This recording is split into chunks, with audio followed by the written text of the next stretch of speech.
Bonsoir tout le monde, bienvenue dans l'analyse du soir sur le Bitcoin. Donc hier, j'ai expliqué que pour moi, il y avait le plus de probabilité que le marché vienne sur le bloc H4 et rebondisse. C'est ce qui est en train de se passer. On a eu une longue descente ici. C'était depuis mardi 20 heures. On est bien descendu jusqu'à jeudi ici sur cette zone. On a touché à peine cette FVG H1 ici.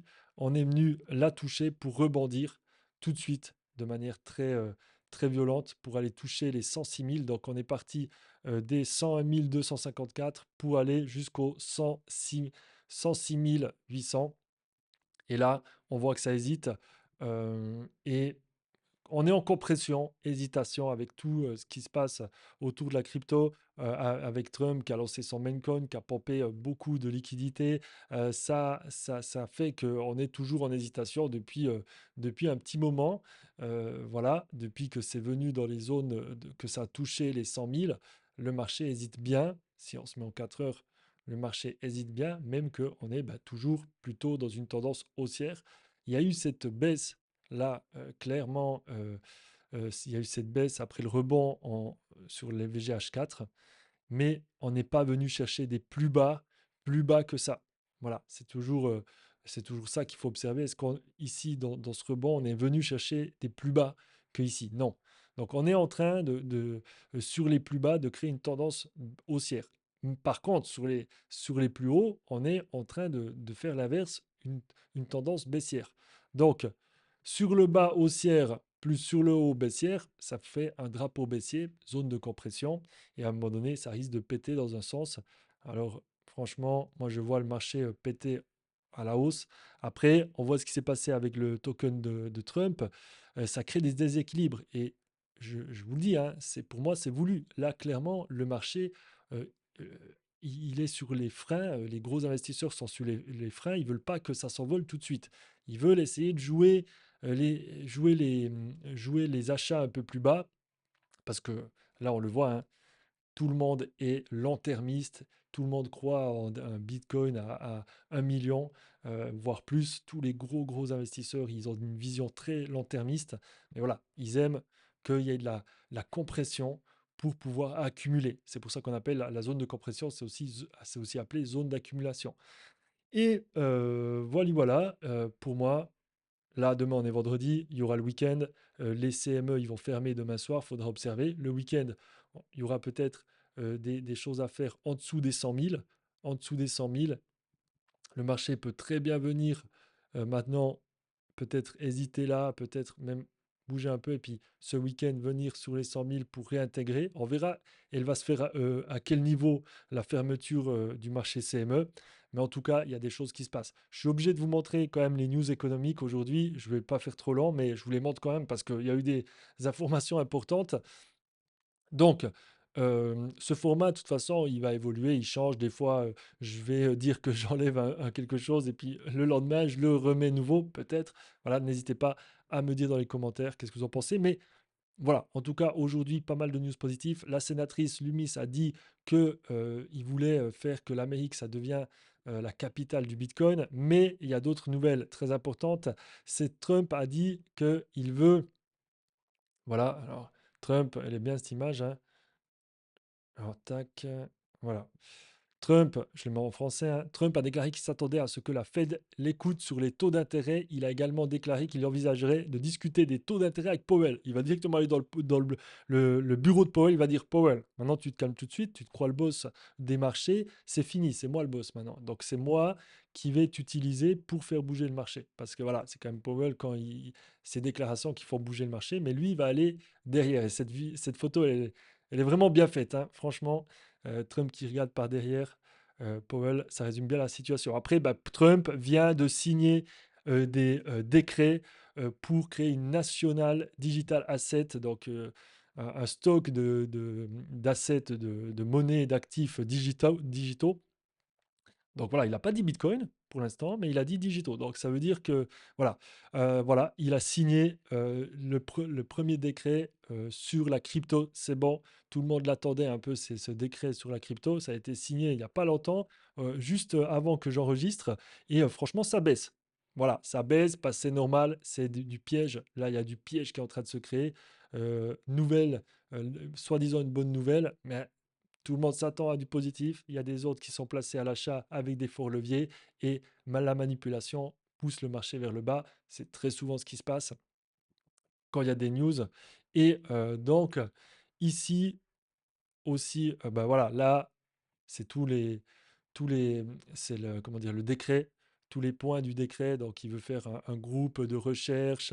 Voilà, il veut faire plein de choses autour de la crypto, mais aussi une chose importante, il veut que tous les agences gouvernementales, voilà, il veut, et puis tous les États, il veut obliger il veut interdire la possibilité de la création d'une CBDS, CBDC, pardon.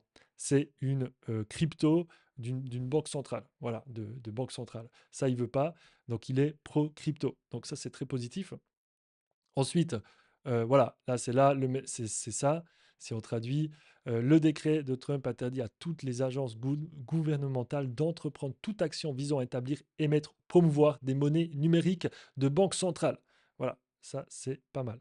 Et pour moi, c'est... Alors, il y a aussi, bien sûr, petite news, CZ de BNB, il a lancé un tutoriel comment lancer un meme coin sur la chaîne BNB.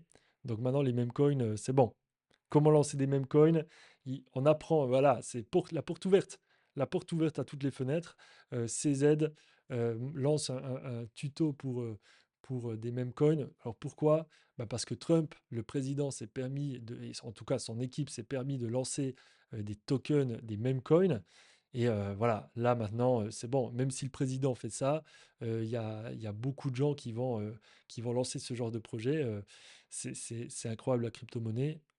Maintenant, avec Trump, ça va bouger beaucoup. Et BlackRock aussi a acheté, a acheté 600 millions de dollars de Bitcoin, le plus grand achat de l'année. Voilà, ils savent vraiment quelque chose. Voilà, ils achètent, ils accumulent BlackRock dans leur portefeuille. Ils accumulent en masse des Bitcoins. Donc voilà pour l'analyse du jour sur la crypto. Pour moi, voilà, je vous ai expliqué. Là, actuellement, le marché est en zone de compression. Donc, il faut être attentif, bien observer les mouvements qui peuvent se construire. Moi, comme je vous dis, quand ça baisse, j'achète et je revends à des plus hauts sommets.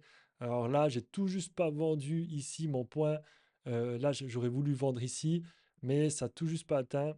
Mais je pense clairement qu'on peut revenir sur cet ancien ATH du 17 du 10. C'est bien possible à 108 000. C'était l'ATH qui a été cassé ici. C'était quand? C'était lundi. Donc voilà, pour moi, soyez attentifs. Il y a la possibilité. Alors là, ce mouvement, c'est dur de le prendre, hein, franchement. Alors peut-être en 5 minutes. Ici, ça a été. Voilà, oui, peut-être ici, ouais, effectivement. Ici, il y avait un signe. On avait un signe, ça casse un plus haut, un plus haut. Donc changement de structure, effectivement. DFVG en 5 minutes. Tac. Donc là, effectivement, se positionner dans cette zone, ça aurait été pas mal. Même en se protégeant très très bien ici en dessous, on pouvait aller chercher jusqu'au plus haut, hein, bien sûr, du SIF, 6 fois. Donc même si vous alliez chercher par exemple ici cette zone, ben voilà, vous aviez un 3 fois ici. En tout cas, tous ceux qui ont bien acheté dans cette baisse, là maintenant dans une hausse comme ça, ils peuvent faire pas mal de profit. Donc je vais vous laisser. Alors on va juste regarder, pardon, à chaque fois j'oublie de dire ça, je dis je vous laisse et puis finalement je regarde encore le Bitcoin dominance. Donc on est toujours dans une tendance plutôt haussière, on reprend un peu de la hausse, on va dire, sur cette tendance globale baissière, on est vraiment dans un moment d'hésitation. Donc ça hésite sur le Bitcoin, sur la Bitcoin dominance. Par contre, l'Ether, ça, sur le Bitcoin, Ether, Bitcoin, il perd du poids, l'Ether face au Bitcoin. Donc pour l'instant, vraiment pas de signaux clairs que l'alcool de saison commence. Vraiment, c'est en train de... On est au démarrage. Le moteur est en train de chauffer, mais pour l'instant, ça n'avance pas du tout. Et même, ça recule un peu. Il y a un problème avec il y a un problème. Il y a une roue dégonflée ou je sais pas, un pneu dégonflé. Il y a quelque chose qui bloque et on verra par la suite qu'est-ce qui va se passer. Mais en tout cas, ça chauffe, ça chauffe, ça chauffe et ça risque de péter à tout moment. Je vous souhaite une bonne soirée. Faites attention, demain, vendredi, journée très particulière. C'est vendredi, c'est plus compliqué. Et aussi, ben, Trump risque de parler, dire certaines choses sur la crypto. Ça peut faire bouger très rapidement le marché. Et aussi, il y a des annonces économiques l'après-midi. Donc sur ce, je vous laisse. Bonne soirée. Portez-vous bien.